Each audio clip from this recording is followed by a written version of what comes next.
Mentang ini pej hadukat no ka prize money nak benta ke jing lekai cricket T20 World Cup mentau senam arah jar peusau. Kabalalong hakari USA bat hakari West Indies. Bat mentau senam ka song pisa nak benta ke niga tournament kalkiu Arsha ya ka World Cup T20 haus senam arah jar peu. Kata haus senam arah jar peu ka ICC kalamang pisa tangkumba 1.0 million US dollar.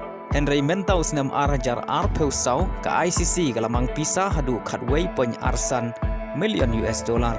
Kane ka jingkiu hagar kom mang pisa hakane ka tournament kadai namar ka jingdon khambun ki tim hakane ka World Cup arah jar peusau kata na ki khanriu teli ki kenhun haus senam arah jar peu syaki peu teli ki kenhun mentau senam arah jar peusau.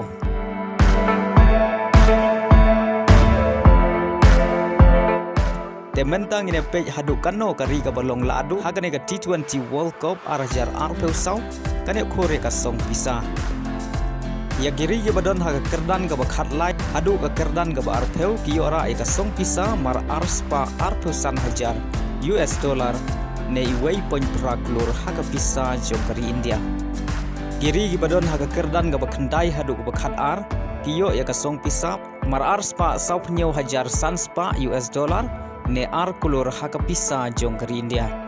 Kiri gi basya rem haka super edge kiyo ya kasong pisa marlai spa prapu hajar sanspa US dollar ne lai kulur haka pisa jongkari India.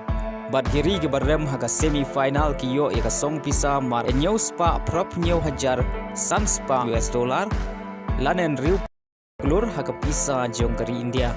Bat kiri gi basya rem haka final lane ka runners up kayo ban khore ka song pisa ka bai wei point pra million US dollar lane shipeu kulur haka pisa jongkari India.